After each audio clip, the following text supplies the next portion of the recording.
PM-ശ്രീ പദ്ധതിയെ സംബന്ധിച്ച് മുഖ്യമന്ത്രി വി.ഡി. സതീശൻ ഉന്നയിച്ച കാര്യങ്ങൾ വസ്തുതകൾക്ക് നിരക്കാത്തതാണെന്ന് മുൻ വിദ്യാഭ്യാസ മന്ത്രി വി. ശിവൻകുട്ടി.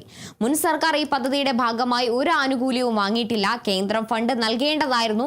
വിദ്യാഭ്യാസ അവകാശ നിയമം നിർബന്ധിതമായിരിക്കെ PM-ശ്രീയുടെ പേര് പറഞ്ഞ് കേന്ദ്രം ഫണ്ട് തടയുകയാണ് ചെയ്തത്. SSK ഫണ്ടിന് PM-ശ്രീ പദ്ധതിയുമായി യാതൊരു ബന്ധവുമില്ല. PM-ശ്രീ പദ്ധതി നടപ്പാക്കാനാണ് UDF ശ്രമിക്കുന്നത്. ഇക്കാര്യത്തിൽ മുസ്ലിം ലീഗിന്റെ നിലപാട് എന്താണെന്ന് വ്യക്തമാക്കണമെന്ന് ശിവൻകുട്ടി പറഞ്ഞു.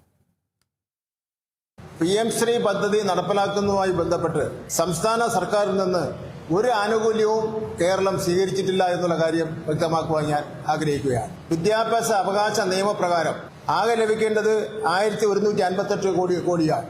ഇത് ലഭിക്കാതെ വന്ന സാഹചര്യത്തിൽ സംസ്ഥാന ഗവൺമെന്റ് SSKക്ക് ഫണ്ട് കൊടുക്കുന്ന സാഹചര്യം ഉണ്ടായത്. വിദ്യാഭ്യാസ അവകാശ നിയമം എന്ന് പറഞ്ഞാൽ മാൻഡേറ്ററി ആണ്, നിർബന്ധമായിട്ട് നൽകിയാലേ മതിയാവും. PM-ശ്രീയുമായി ബന്ധപ്പെട്ട് കേന്ദ്ര സർക്കാർ മാനദണ്ഡത്തിൽ പറയുന്ന യാതൊരു കാര്യവും കേരള സർക്കാർ നടപ്പിലാക്കിയിട്ടുമില്ല. ഇതിൽ PM-ശ്രീയെ ശക്തിയായിട്ടെന്ന് എതിർത്ത കോൺഗ്രസ് നേതൃത്വം കോൺഗ്രസ് ഭരിക്കുന്ന സംസ്ഥാനങ്ങളിൽ PM-ശ്രീ പദ്ധതിയും നാഷണൽ എഡ്യൂക്കേഷൻ പോളിസിയും നടപ്പിലാക്കിയോ ഇല്ലയോ എന്ന് വ്യക്തമാക്കുവാൻ വേണ്ടി തയ്യാറാവും. നടപ്പിലാക്കിയെങ്കിൽ ഏത് സാഹചര്യത്തിലാണ് അവർ നടപ്പിലാക്കുന്നതിന് വേണ്ടി തയ്യാറായത്? അതിൽ മുസ്ലിം ലീഗിന്റെ അഭിപ്രായം അറിയുവാൻ ഞങ്ങൾക്ക് ആഗ്രഹമുണ്ട്.